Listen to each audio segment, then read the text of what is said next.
All right, Shalom. First and foremost, I want to give all praises, honor, and glory to Yahweh, Bahasham, Yahweh Shai, Bahasham, Rachai Kodesh. Double honors to the elders and the apostles of Great Millstone, and peace and blessings to the elect. And in this lesson, I just wanted to touch on a few headlines.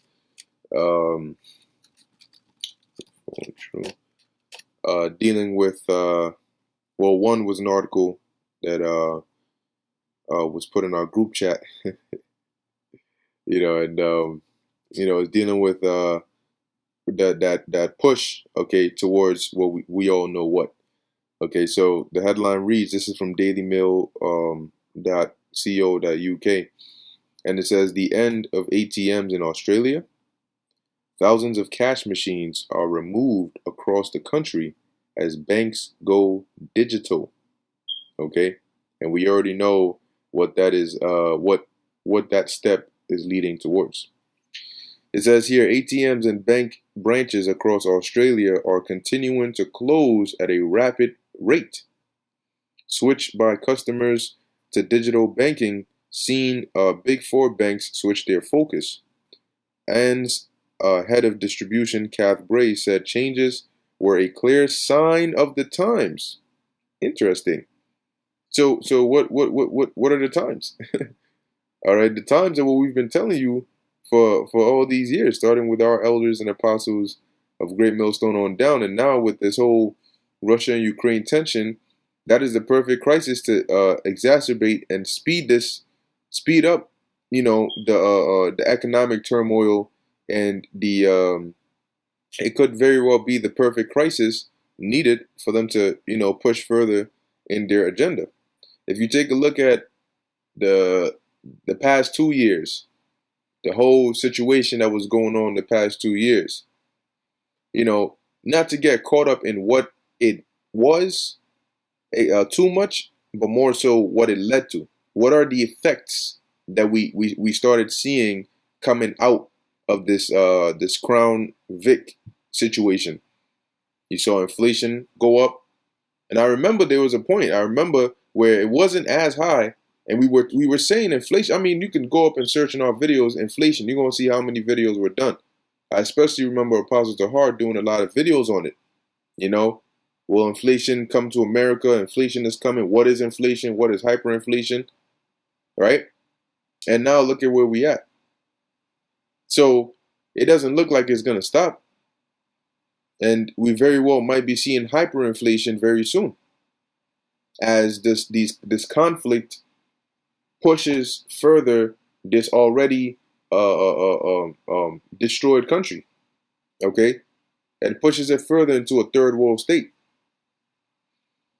So it says, as Australian banks continue to focus on digital transactions for customers, ATMs and bank branches are disappearing across the country, according to new data. Now, what do they usually use for? Well, to deposit or to withdraw cash, right? So now if they're slowly being phased out and they're telling you that everything is going digital, what do you think that's going to lead to? Digital currency, all right? You have the CBDC, Central Bank Digital Currency, all right, which I remember we started hearing about this years ago. So these things, they're moving, all right? They're moving. It says, and bank branches are disappearing across the country, according to new data. The analysis revealed close to 460 bank branches have shut down across the nation in recent years, and dating back to 2020, approximately 3,800 previously active ATMs have been removed. And as all these things are going on, something, if anybody with common sense in their head would say, yo, this is starting to sound more and more like what in the world? You see that? Yeah. Oh shoot. Hey, the script just talked about the animals changing their places, which I think this said that there was like escape cows or something like that. That's interesting. You walk outside and see a cow right outside. Oh, a whole herd. Damn. All right. But something should prompt you in your mind and say, yo, this thing is sounding a lot closer and more like what these Israelites been saying for years. Especially when they were saying it at a time when this was we were talking, I mean, years when things looked normal. People would just go to work, come back home. The world looked quote unquote normal. And now those things that were being prophesied years ago are now starting to happen right before your eyes. Something should prompt you to say, "Yo, I need to go take a look at what they're saying and hear a bit more," because these things are not just happening by coincidence. There's like a pattern, there's like a order in which these things are happening. And man, I'm telling you, man, when that charagma comes out, it'll feel so surreal. Okay, for them to actually boom come out and man, and if they haven't taken us off of the internet, off of YouTube, we're probably gonna break YouTube with how many videos are gonna be going out. All right, Revelation 13 is gonna be remembered by memory because that's gonna be what the fulfillment of it. So it says NSW alone now has 140 fewer in-store banks, and almost 300 suburbs don't have a singular ATM to withdraw cash. So what are they forced to do? They're forced to deal digitally. They're phasing out. They're phasing out that cash. And so, if you are somebody that is, heavily relying on cash, you don't want to deal with the digital system, then you're sort of asked out. You don't have any other option. That's what they're doing. Okay. And that's like the starting of that. If any would not worship the image of the beast, should be killed. They're gonna phase you out, block you out, and then eventually they're actually gonna come and come for you physically. It says it's a similar story in Victoria, where 120 branches have permanently closed their doors to customers. Closures have a devastating impact on local communities. Finance Sector Union National Secretary Julia Angrisano said. It says, as Australian banks continue to go digital, ATMs are becoming rapidly redundant, according to new data. Pictured customers using a cash machine in Sydney. It says jobs are lost, businesses is impacted, and another local service disappears. The closures have hit hard in regional and rural areas for older citizens, MS Angrisano said. Another key factor for the branch closures and reduced ATMs is the fact that banks are bringing in a small fortune from daily digital transactions. Yeah, because they can have more control with digital. You can track it wherever it goes, and in actuality, when you open your bank account and you see single digits, double digits, triple digits, that's just numbers that they type it in there. Okay? When you go digital, you can go completely fiat. You can be make believe because it's just numbers typed in there. A lot of it is not backed by solid, actual, real money. As Australia accelerates towards a cashless society, fees from either the customer or vendor for online banking have become commonplace. In a modern-day digital world, an estimated 80% of Aussies prefer to bank online. See?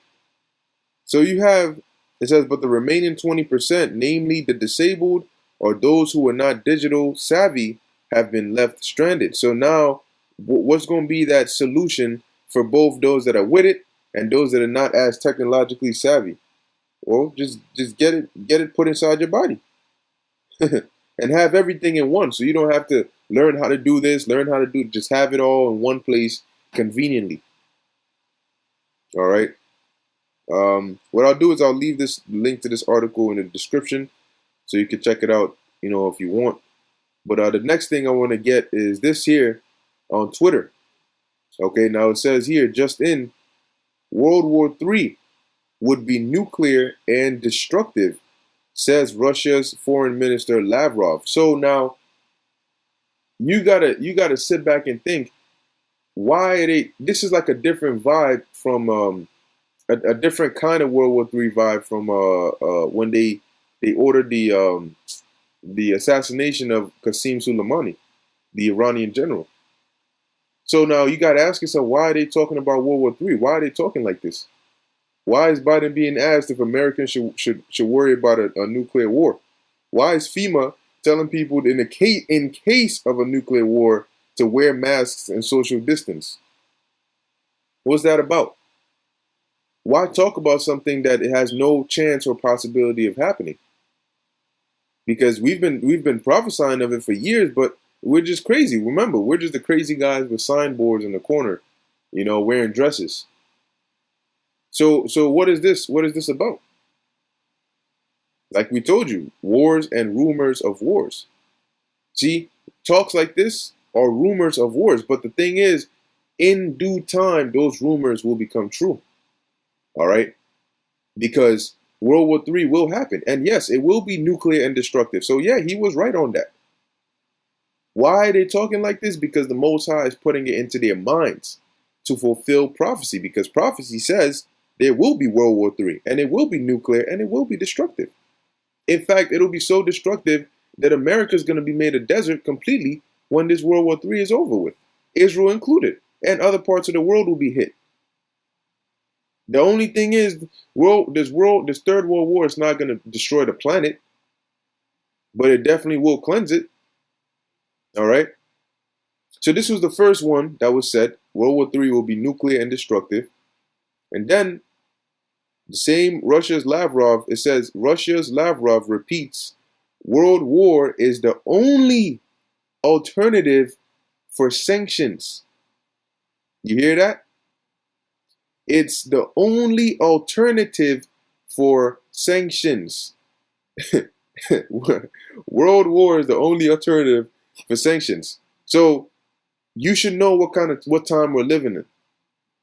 All right, as it says in let me actually I had all right, I'm gonna have this here, and we're gonna open another tab, and let's start off with the book of, once this loads up, Ecclesiastes, the 3rd chapter.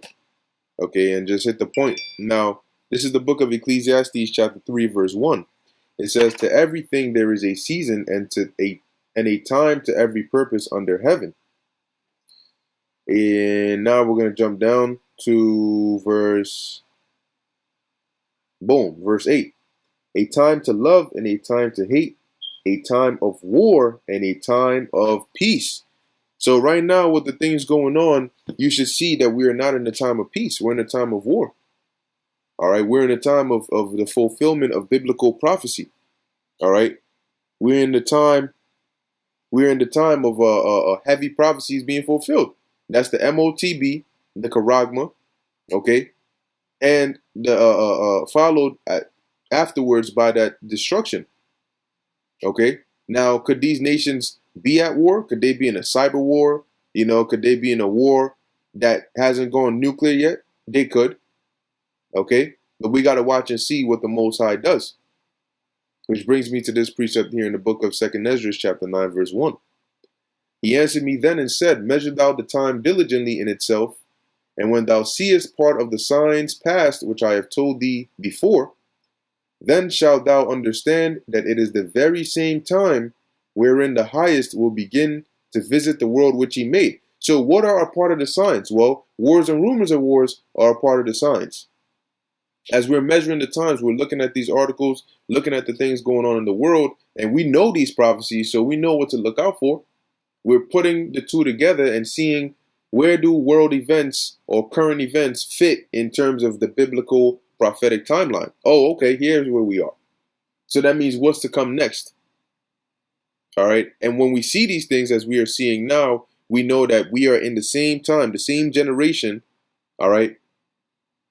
That the Lord is going to visit the world which he made. And how is he going to visit it? He's going to visit it with destruction. Isaiah the 13th chapter goes into that. Verse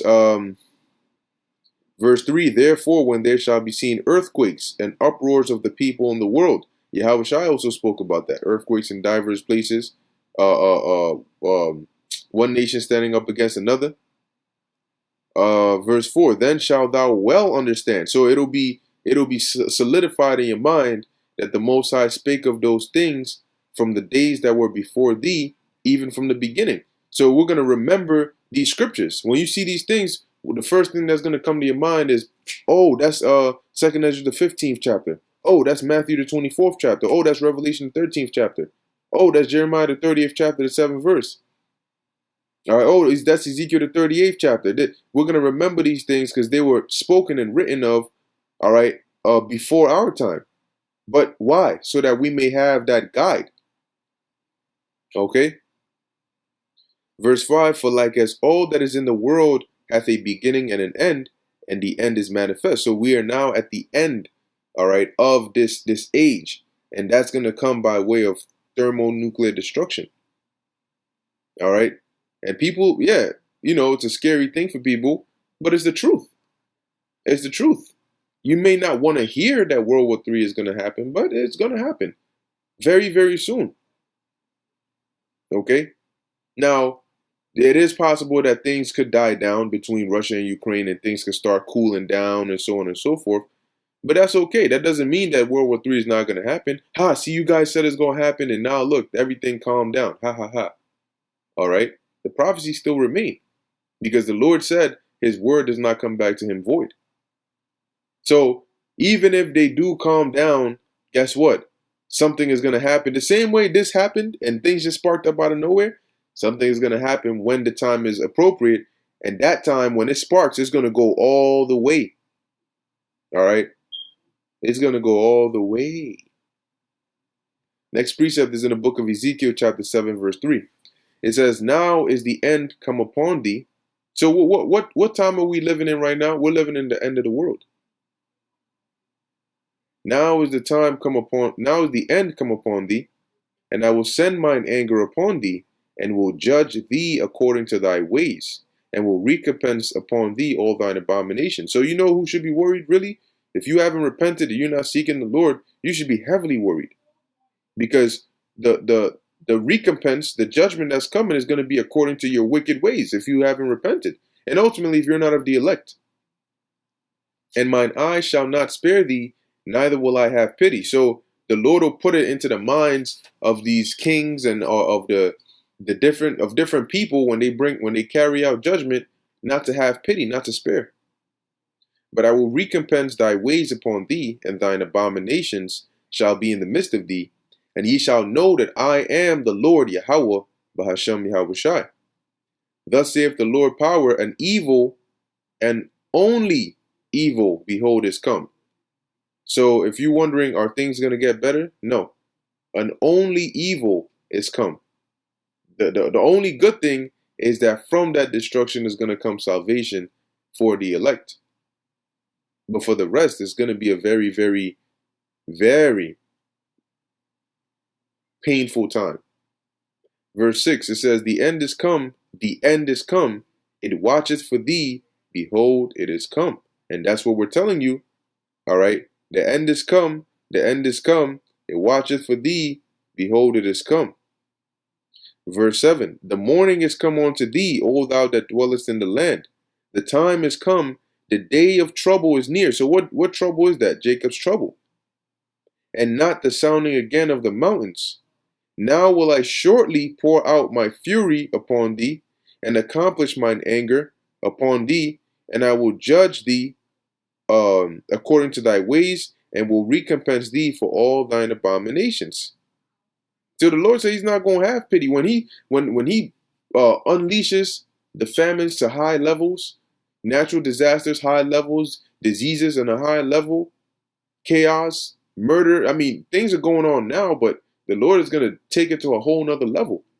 It's going to be dangerous to just go downstairs to the supermarket. It's going to be dangerous to step outside your house. Okay? The same way they were telling you during the Crown Vic, don't step out unless it's essential. This time they're going to tell you, look, it's dangerous. Don't even step out at all. If you don't absolutely have to. And if you do it at your own risk. Because they need that chaos in order for them to bring that martial law. They need chaos. and they will deploy those troops, and they will deploy those peacekeeping troops, and it's gonna get real chaotic, man. And all these things are gonna happen. Why? Because this is Revelation 22:6, and he said unto me, these sayings are faithful and true, and the Lord power of the holy prophets sent his angel to shew unto his servants the things which must shortly be done. Behold, I come quickly. Blessed is he that keepeth the sayings of the prophecy of this book. So you'd be wise to take heed. All right, to take heed and to do as Yahweh Bahashem Yahweh Shai wants you to do. Because if you don't have the protection of the Lord, if you don't seek the Lord, if you think, you know what, I'm just going to sit here and do whatever the hell I want to do, it hasn't affected me yet, and I'm all right, you're going to be caught out there by surprise, and there's going to be no escape for you. All right? So, hey, we're not the ones making up these headlines. You're seeing it for yourself. We're just telling you what it's going to lead to. All right? As per what is written of in the Bible. So with that, I hope you were edified. In closing, I want to give all praises, honor, and glory to Yahweh, Bahasham, Yahweh Shai, Bahasham, Rachak Kodash. And until next time, Shalom.